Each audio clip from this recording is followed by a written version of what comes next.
ತಿಮರೋಡಿಯನ್ನ ಪೊಲೀಸರು ಅರೆಸ್ಟ್ ಮಾಡಿದ್ದಾರೆ. ಅಧಿಕೃತವಾಗಿ ಮಹೇಶ್ ಶೆಟ್ಟಿ ತಿಮರೋಡಿ ಪೊಲೀಸರ ವಶಕ್ಕೆ. ಎಸಿದು ಧರ್ಮಸ್ಥಳದ ಪಾಂಗಳದ ಬಳಿ ಮಹೇಶ್ ಶೆಟ್ಟಿ ತಿಮರೋಡಿಗೆ ತೆರಳಿದ ಪೊಲೀಸರಿಂದ ಮಹೇಶ್ ಶೆಟ್ಟಿ ತಿಮರೋಡಿಯ ಅಧಿಕೃತ ಬಂಧನ. ಈಗಾಗಲೇ ಮಹೇಶ್ ಶೆಟ್ಟಿ ತಿಮರೋಡಿಯ ಮನೆಯಿಂದ ಪೊಲೀಸರು ಅರ್ಥಾತ್ ಬ್ರಹ್ಮಾವರ ಪೊಲೀಸರು ಮಹೇಶ್ ಶೆಟ್ಟಿ ತಿಮರೋಡಿಯನ್ನ ವಶಕ್ಕೆ ಪಡೆದಿದ್ದಾರೆ. ಭಾರಿ ಹೈಡ್ರಾಮಾ ಬಳಿಕ ತಿಮರೋಡಿ ಅರೆಸ್ಟ್ ಆಗಿದ್ದಾರೆ. ಹಿಂಬಾಲಕರು, ಬೆಂಬಲಿಗರು, ಫ್ಯಾನ್ಸ್ಗಳು ಎಲ್ಲರೂ ಕೂಡ ಗುಂಪು ಕಟ್ಟಿದ್ದಾರೆ. 1 ಗಂಟೆಯ ಬಳಿಕ ಮನೆಯಿಂದ ಹೊರ ಬಂದ ತಿಮರೋಡಿ ಮನೆಯಿಂದ ಹೊರ ಬರುತ್ತಲೇ ಮೊಳಗಿದ ಜೈಕಾರದೊಂದಿಗೆ ಇದೀಗ ತಿಮರೋಡಿಯನ್ನ ಪೊಲೀಸರು ವಶಕ್ಕೆ ಪಡೆದಿದ್ದಾರೆ. ಸುತ್ತಲೂ ಬೆಂಬಲಿಗರು, ಸುತ್ತಲೂ ಫ್ಯಾನ್ಸ್ಗಳು ಕೆಲವೇ ಕ್ಷಣದಲ್ಲಿ ಬ್ರಹ್ಮಾವರದತ್ತ ಮಹೇಶ್ ಶೆಟ್ಟಿ ತಿಮರೋಡಿಯನ್ನ ಕರೆದುಕೊಂಡು ಹೋಗಲಾಗುತ್ತೆ. ಮಹೇಶ್ ಶೆಟ್ಟಿ ತಿಮರೋಡಿ ಅರೆಸ್ಟ್ ಆಗಿದ್ದಾರೆ. ಪೊಲೀಸರಿಗೆ ಈ ಹಿಂದೆಯೇ ತಿಮರೋಡಿ ಎಲ್ಲಿದ್ರು, ಏನು ಮಾಡ್ತಾ ಇದ್ದಾರೆ ಅನ್ನೋ ಮಾಹಿತಿಯನ್ನ ಕಲೆ ಹಾಕೊಂಡು ಮನೆಯಲ್ಲಿ ಇದ್ದಾರೆ ಅನ್ನೋದನ್ನ ಖಾತ್ರಿಪಡಿಸಿಕೊಂಡು ಅಧಿಕೃತವಾಗಿ ಮನೆ ಪ್ರವೇಶ ಮಾಡಿದ್ರು. ತಿಮರೋಡಿಯ ಮನೆಗೆ ಪೊಲೀಸರು ಹೋದ್ರು. ಆರಂಭದಲ್ಲಿ ಗಿರೀಶ್ ಮಟ್ಟಣ್ಣನವರ್ ವರ್ಸಸ್ ಪೊಲೀಸರ ನಡುವೆ ವಾಗ್ವಾದಗಳು ಸುದೀರ್ಘವಾಗಿ ಆಯುತ್ತೇ ಆದ್ರೂ ತಿಮರೋಡಿ ಬಂಧನದಿಂದ ಬಚಾವಾಗೋದಕ್ಕೆ ಸಾಧ್ಯ ಆಗಲಿಲ್ಲ. ಕಟ್ಟಕಡೆಯದಾಗಿ ಕಾನೂನಿನಂತೆ ತಿಮರೋಡಿಯನ್ನ ಪೊಲೀಸರು ವಶಕ್ಕೆ ಪಡೆದುಕೊಂಡಿದ್ದಾರೆ. ಇನ್ನೇನು ಕೆಲವೇ ಕ್ಷಣಗಳಲ್ಲಿ ಬ್ರಹ್ಮಾವರದತ್ತ ತಿಮರೋಡಿ ಹೋಗ್ತಾರೆ. ಕಾರಣ ಅಲ್ಲೇ ಆತನ ವಿರುದ್ಧ ಕೇಸ್ ಕೂಡ ಆಗಿದ್ದು. ಮಹೇಶ್ ಶೆಟ್ಟಿ ತಿಮರೋಡಿ ಅವರನ್ನ ಪ್ರಾಥಮಿಕ ವಿಚಾರಣೆಗೂ ಕೂಡ ಒಳಪಡಿಸೋ ಸಾಧ್ಯತೆಗಳಿದ್ದಾವೆ. ಪೊಲೀಸ್ ಪ್ರೊಸೀಜರ್ನಂತೆ ವಶಕ್ಕೆ ಪಡೆದಿದ್ದಾರೆ ಕೂಡ.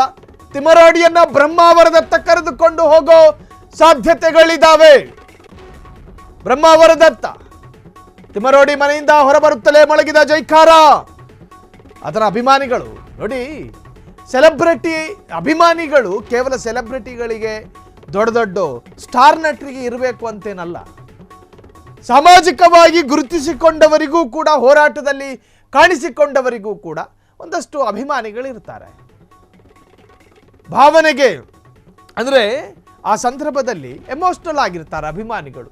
ನಮ್ಮ ಪರಮೋಚ್ಚ ನಾಯಕನನ್ನ ಪೊಲೀಸರು ಅರೆಸ್ಟ್ ಮಾಡ್ಕೋತಾ ಇದ್ದಾರೆ, ಪೊಲೀಸರು ಅರೆಸ್ಟ್ ಮಾಡ್ಕೊಂಡು ಕರ್ಕೊಂಡು ಹೋಗ್ತಾ ಇದ್ದಾರೆ.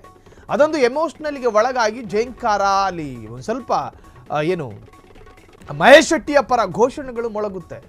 ಅದರಂತೆ ನಾವು ನೋಡ್ತಾ ಇದ್ವಿ. ಅಭಿಮಾನಿಗಳ ಜೈಂಕಾರ. ಮಹೇಶ್ ಶೆಟ್ಟಿ ತಿಮರೋಡಿಯನ್ನ ಬಂಧನ ಮಾಡೋದೇ ಇಷ್ಟ ಇಲ್ಲ.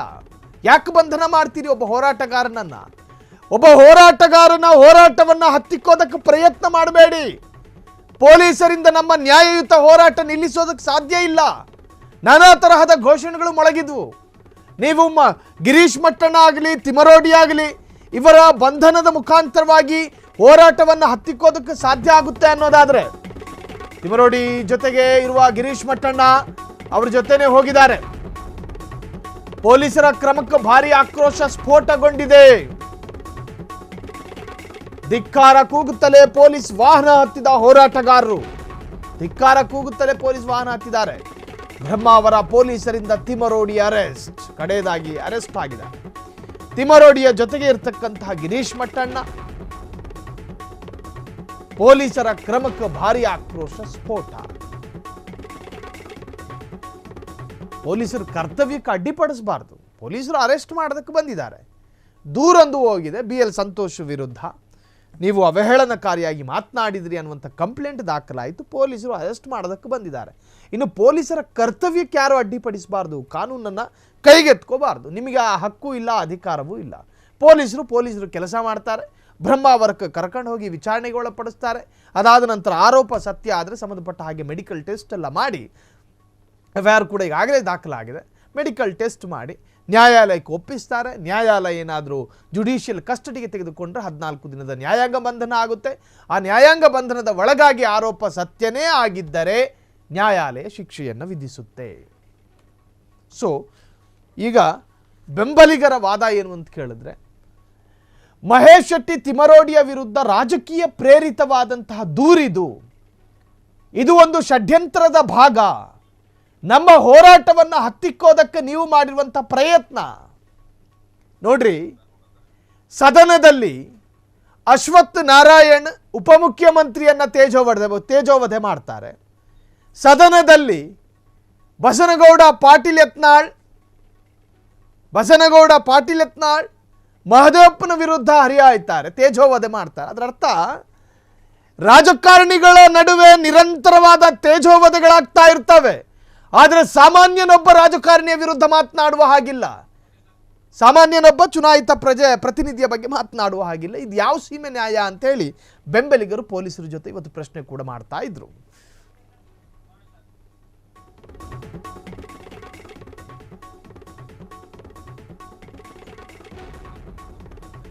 ಸೊ ಸಾಮಾನ್ಯ ಜನ ಒಬ್ಬ ಚುನಾಯಿತ ಜನಪ್ರತಿನಿಧಿಯ ಬಗ್ಗೆ ಮಾತನಾಡಬಾರ್ದು.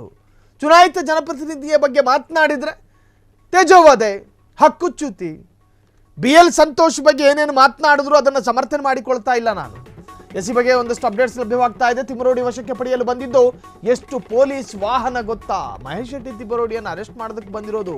ತಿಮರೋಡಿ ವಶಕ್ಕೆ ಪಡೆಯಲು ಬಂದಿದ್ದು 16 ಪೊಲೀಸ್ ಜೀಪ್ಗಳು. 100ಕ್ಕೂ ಹೆಚ್ಚು ಪೊಲೀಸರು ಈ ಕಾರ್ಯಾಚರಣೆಯಲ್ಲಿ ಭಾಗಿಯಾಗಿದ್ರು. ಅಹಿತಕರ ಘಟನೆ ನಡೀಬಾರದು, ಭದ್ರತೆ ಇರಬೇಕು ಅನ್ನೋ ಕಾರಣ ಬೆಳತಂಗಡಿಯ ತಿಮರೋಡಿ ಮನೆ ಬಳಿ ಭಾರಿ ಹೈಡ್ರಾಮವೇ ನಡೆದು ಹೋಗಿದೆ. ಕಡೆಗೆ ಪೊಲೀಸರ ಮುಂದೆ ಹಾಜರಾದ ಮಹೇಶ್ ಶೆಟ್ಟಿ ತಿಮರೋಡಿ. ಇದೀಗ ಬ್ರಹ್ಮಾವರ ಪೊಲೀಸರ ವಶಕ್ಕೆ ಮಹೇಶ್ ಶೆಟ್ಟಿ ತಿಮರೋಡಿ ವಶಕ್ಕೆ ಪಡೆಯಲು ಬಂದಿದ್ದು ಎಷ್ಟು ಪೊಲೀಸ್ ವಾಹನ ಗೊತ್ತಾ? ನಿಜಕ್ಕೂ ಕೂಡ ಅದು ಪೊಲೀಸು ನೋಡ್ರಿ, ಅದೊಂದು ಸೂಕ್ಷ್ಮ ಪ್ರದೇಶ. ಅಲ್ಲಿ ಒಂದೆರಡು ಪೊಲೀಸ್ಗಳು ಹೋದರೆ ಬೆಂಬಲಿಗರೇ ಅವ್ರ ಜೊತೆ ವಾಗ್ವಾದ ಮಾಡ್ಕೊಂಡೆ ಸೋಲಿಸ್ಬಿಡ್ತಾರೆ ಪೊಲೀಸರನ್ನ. ಹಾಗಾಗಿ ಇಲಾಖೆಯೂ ಕೂಡ ಗೊತ್ತು, ಈ ತರಹದೊಂದು ಪ್ರದೇಶಕ್ಕೆ ಒಂದೆರಡು ಪೊಲೀಸ್ ಹೋದರೆ ಸಾಕಾಗೋದಿಲ್ಲ, 16 ಪೊಲೀಸರು ಹೋಗಲೇಬೇಕಾಗಿ ಬರುತ್ತೆ ತಿಮರೋಡಿಯನ್ನು ವಶಕ್ಕೆ ಪಡೆಯೋದಕ್ಕೆ. ತಿಮರೋಡಿ ಅಂದರೆ ಯಾರು ಅನ್ಕೊಂಡಿದ್ದೀರಿ ನೀವು? ಒಂದಷ್ಟು ಆತನ ಹಿನ್ನೆಲೆಯನ್ನು ಹೇಳ್ಬಿಡ್ತೀನಿ ಕೇಳಿ.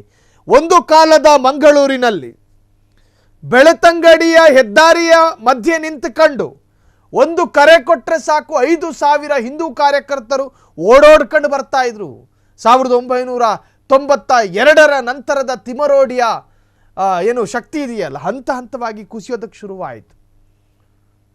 ಹಂತ ಹಂತವಾಗಿ ಮಂಗಳೂರಿನ ಒಂದು ಕಾಲದ ಹಿಂದುತ್ವವಾದಿಗಳ ಭದ್ರಕೋಟೆಯಾಗಿದ್ದಂಥ ಉಜಿರೆ, ಬೆಳತಂಗಡಿ, ಕುಪ್ಪೆಟ್ಟಿ ಭಾಗದಲ್ಲಿ ತಿಮರೋಡಿ ಒಂದು ಕರೆ ಕೊಟ್ಟರೆ ಚುಳು ಚುಳು ಯೌವನದ ಬಿಸಿ ನೆತ್ತರಿನ ತರುಣರು ಓಡೋಡ್ಕೊಂಡು ಬರ್ತಾ ಇದ್ರು. ತಿಮರೋಡಿ ಏನು ಹೇಳ್ತಾರೋ ಅದನ್ನು ಮಾಡ್ತಾ ಇದ್ರು. ಅದು ಏನೇ ಆಗಿರಲಿ ಅಕೃತ್ಯಗಳು ಅದನ್ನು ಮಾಡಿ ಮುಗಿಸ್ತಾ ಇದ್ರು. ಆ ತರಹದ ಒಂದು ಕ್ಯಾರೆಕ್ಟರ್ ಆಗಿತ್ತು ತಿಮರೋಡಿಯದ್ದು. ಒಂದು ಕಾಲದ ಅತ್ಯಂತ ಕಟ್ಟರ ಹಿಂದುತ್ವವಾದಿ ಸಂಘಟನೆಯಲ್ಲಿ ಪ್ರಖರ ನಾಯಕನಾಗಿ ಬೆಳೆದಿದ್ದ ತಿಮರೋಡಿ. ಸೊ ಇವತ್ತು ನೋಡಿ, ಅವರ ಮನೆಗೆ ಪೊಲೀಸರು ಬಂದರು. ಅಹಿತಕರ ಘಟನೆ ನಡಿಬಾರ್ದು ಅನ್ನೋ ಕಾರಣಕ್ಕೋಸ್ಕರ 16 ಗಾಡಿಗಳಲ್ಲಿ ಬಂದರು, ಪೊಲೀಸ್ ಜೀಪು. ಅಲ್ಲಿ ಬೇರೆ ತರಹದಲ್ಲಿ ಯಾವುದೇ ಘಟನೆಗಳು ನಡಿಬಾರ್ದು, ತಿಮರೋಡಿಯ ಬೆಂಬಲಿಗರು ತಡೆಯನ್ನು ಒಡ್ಡಬಾರ್ದು, ಪೊಲೀಸರ ಜೊತೆ ಮತ್ತು ಫ್ಯಾನ್ಸ್ಗಳ ಜೊತೆ ಒಂದು ಸ್ವಲ್ಪ ಜಟಾಪಟಿಗಳಾಗೋ ಸಾಧ್ಯತೆಗಳಿರ್ತವೆ. ಸೊ ಹಾಗಾಗಿ ಎಲ್ಲ ಭದ್ರತೆಯ ಆಧಾರದಲ್ಲಿ ಪೊಲೀಸರು ಹೋಗಿ ತಿಮರೋಡಿಯನ್ನು ಅರೆಸ್ಟ್ ಮಾಡಿ ಈಗ ಕರ್ಕೊಂಡು ಹೋಗ್ತಾ ಇದ್ದಾರೆ. ತಿಮರೋಡಿ ಅರೆಸ್ಟ್ ಅಲ್ಲ, ಪೊಲೀಸ್ ವಶಕ್ಕೆ ಅಷ್ಟೇ. ಇನ್ನು ಅರೆಸ್ಟ್ ಅನ್ಕೋಬೇಡಿ, ಇದು ಪೊಲೀಸ್ ವಶಕ್ಕೆ ಮಾತ್ರ. ಮೊದಲಿಗೆ ತಿಮರೋಡಿ ಅರೆಸ್ಟ್ ಎನ್ನಲಾಗಿತ್ತು, ತಿಮರೋಡಿ ಅರೆಸ್ಟ್ ಅಲ್ಲ. ಆದರೆ ಸದ್ಯಕ್ಕೆ ತಿಮರೋಡಿ ಅರೆಸ್ಟ್ ತೋರಿಸದ ಪೊಲೀಸರು, ಅರೆಸ್ಟ್ ತೋರಿಸಿಲ್ಲ, ವಶಕ್ಕೆ ಪಡೆಯಲಾಗಿದೆ ಅಷ್ಟೇ ಎನ್ನುತ್ತಿರುವ ಪೊಲೀಸರು ಜಸ್ಟ್ ಕಸ್ಟಡಿ, ಜಸ್ಟ್ ವಶಕ್ಕೆ. ವಿಚಾರಣೆಗೆ ಹಾಜರಾಗದ ಹಿನ್ನೆಲೆಯಲ್ಲಿ ವಶಕ್ಕೆ, ವಿಚಾರಣೆಗೆ ಹಾಜರಾಗಬೇಕಾಗಿತ್ತು, ಹಾಜರಾಗಿಲ್ಲ, ಅದಕ್ಕೆ ಕಸ್ಟಡಿಗೆ ತೆಗೆದುಕೊಂಡಿದ್ದಾರೆ. ಇದೀಗ ತಿಮರೋಡಿ ವಶಕ್ಕೆ ಪಡೆದಂತಹ ಪೊಲೀಸರು ಅದಕ್ಕೆ ಸಂಬಂಧಪಟ್ಟ ಹಾಗೆ ವಿಚಾರಣೆ ನಡೆಸ್ತಾರೆ. ಬಿಟ್ಟು ಕಳಿಸಲೂಬಹುದು ಅಥವಾ ಅದರ ಮುಂದಿನ ಪ್ರೊಸೀಜರ್ ಕಂಟಿನ್ಯೂ ಆಗಲೂಬಹುದು. ತಿಮರೋಡಿ ಅರೆಸ್ಟ್ ಅಲ್ಲ, ಪೊಲೀಸ್ ವಶಕ್ಕಷ್ಟೇ. ಯಾರು ಆತಂಕ ಗೊಂದಲಕ್ಕೆ ಒಳಗಾಗಬೇಡಿ. ಅಂದರೆ ತಿಮರೋಡಿ ಅಭಿಮಾನಿಗಳು ಒಂದಷ್ಟು ಕಾಂಪ್ಲಿಕೇಟೆಡ್ ಆಗಿರುತ್ತೆ ಈ ಪ್ರಕರಣ. ಏನಾಯಿತು, ನಮ್ಮ ನಾಯಕನ ಅರೆಸ್ಟ್ ಆಯಿತು? ಅರೆಸ್ಟ್ ಅಲ್ಲ, ಇದು ವಶಕ್ಕೆ. ಈಗ ಪ್ರತಿಭಟನೆ ಮಾಡ್ತಿರ್ಬೇಕಾದ್ರೆ ಹೆಂಗೆ ಪೊಲೀಸರು ಬಂದು ತಡೀತಾರೋ, ಅದಕ್ಕೆ ಸಹಕಾರ ಕೊಡದಲ್ಲೇ ಇದ್ರೆ ಹಿಂಗೆ ವಶಕ್ಕೆ ತಗೋತಾರೋ, ಅದೇ ಥರ ವಿಚಾರಣೆಗೆ ಹೋಗಬೇಕಾಗಿತ್ತು ತಿಮರೋಡಿ, ಹೋಗಿಲ್ಲ. ಪೊಲೀಸರು ಇರೋ ಜಾಗಕ್ಕೆ ಬಂದರು, ವಶಕ್ಕೆ ಪಡ್ಕೊಂಡ್ರು. ಇದರ ಅರ್ಥ ಇದು ವಶ ಕಸ್ಟಡಿನೇನಾ ಅಥವಾ ಅರೆಸ್ಟಾ ಅನ್ನೋದು ಸ್ವಲ್ಪ ಹೊತ್ತು ಹೋಗಬೇಕಾಗಿ ಬರುತ್ತೆ. ಪೊಲೀಸರ ಮುಂದಿನ ನಿರ್ಧಾರ, ಮುಂದಿನ ನಡೆ ಏನು ಅನ್ನುವಂಥದ್ದು ಇನ್ನೂ ಕೂಡ ಕೌತುಕವನ್ನು ಸೃಷ್ಟಿ ಮಾಡಿದೆ.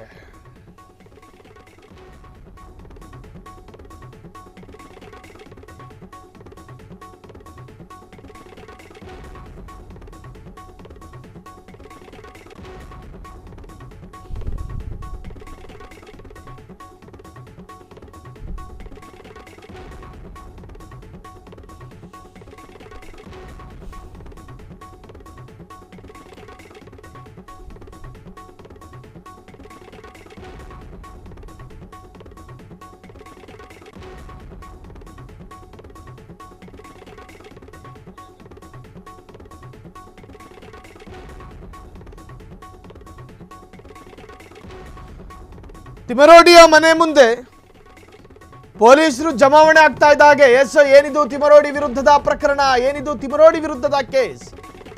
ಧರ್ಮಸ್ಥಳ ಕೇಸ್ನಲ್ಲಿ BL ಸಂತೋಷ್ ಹೆಸರು ಎಳೆತಂದು ನಿಂದನೆ ಆರೋಪ. BL ಸಂತೋಷನ ಎಳೆತಂದು ನಿಂದನೆ ಆರೋಪ.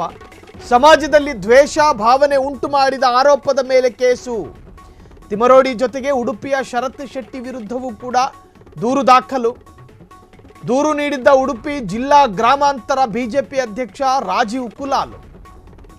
ಬ್ರಹ್ಮಾವರ ಪೊಲೀಸ್ ಠಾಣೆಯಲ್ಲಿ ತಿಮರೋಡಿ ವಿರುದ್ಧ FIR ದಾಖಲಾಗಿತ್ತು. ವಿಚಾರಣೆಗೆ ಹಾಜರಾಗಲು ತಿಮರೋಡಿಗೆ ನೋಟಿಸ್ ನೀಡಿದ್ದ ಪೊಲೀಸರು ಆದರೆ ವಿಚಾರಣೆಗೆ ಹಾಜರಾಗಿರಲಿಲ್ಲ. ಆದರೆ ವಿಚಾರಣೆಗೆ ಗೈರಾದ ಹಿನ್ನೆಲೆಯಲ್ಲಿ ಇಂದು ತಿಮರೋಡಿ ವಶಕ್ಕೆ.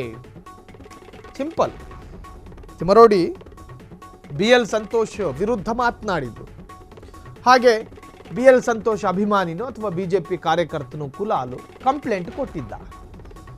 ಕಂಪ್ಲೇಂಟ್ ಭಾಗವಾಗಿ ಪೊಲೀಸರು ಮೊದಲು ನೋಟಿಸ್ ಕೊಡ್ತಾರೆ. ಯಾರ ವಿರುದ್ಧ ದೂರು ದಾಖಲಾಗಿದೆಯೋ ಆತನಿಗೆ ನೋಟಿಸ್ ಕೊಡ್ತಾರೆ. ಬಾರಪ್ಪ, ನಿನ್ನ ವಿರುದ್ಧ ಒಂದು ಕಂಪ್ಲೇಂಟ್ ಫೈಲ್ ಆಗಿದೆ, ನಿನ್ನ ವಿರುದ್ಧ ಆರೋಪ ಇದೆ, ಬಂದು ನಿಂದೊಂದು ಕ್ಲಾರಿಟಿ ಕೊಟ್ಟುಬಿಡು, ನಿಂದೊಂದು ಸ್ಟೇಟ್ಮೆಂಟ್ ಕೊಟ್ಟುಬಿಡು, ಫಿಸಿಕಲಿ ಮೆಂಟಲಿ ನೀನು ಇರಬೇಕು ಸ್ಟೇಷನಲ್ಲಿ ಅಂತ ಹೇಳಿ ಒಂದು ನೋಟಿಸ್ ಕೊಡಲಾಗುತ್ತೆ. ಆ ನೋಟಿಸ್ ಕೊಟ್ಟು ಅದರೊಂದು ನಿಶ್ಚಿತ ಅವಧಿ ಇರುತ್ತೆ. ಇಷ್ಟು ದಿವಸಗಳ ಒಳಗಾಗಿ ಅಥವಾ ಇಷ್ಟು ಗಂಟೆಯ ಒಳಗಾಗಿ ಬ್ರಹ್ಮಾವರ ಠಾಣೆಗೆ ಬರಬೇಕು. ಆ ಸಂದರ್ಭದಲ್ಲಿ ಮಹೇಶ್ ಶೆಟ್ಟಿ ತಿಮರೋಡಿ ಅದನ್ನು ಯಾಕೆ ಇಗ್ನೋರ್ ಮಾಡಿದ್ರೋ ಗೊತ್ತಿಲ್ಲ. ಇಷ್ಟೆಲ್ಲ ಹೈಡ್ರಾಮಕ್ಕೆ ಕಾರಣ ಆಗಿದ್ದು ಆ ಒಂದು ಇಗ್ನೋರು ಅಥವಾ ಗೈರು. ಬ್ರಹ್ಮಾವರ ಪೊಲೀಸರಿಗೆ ಒತ್ತಡ ಬಂತು.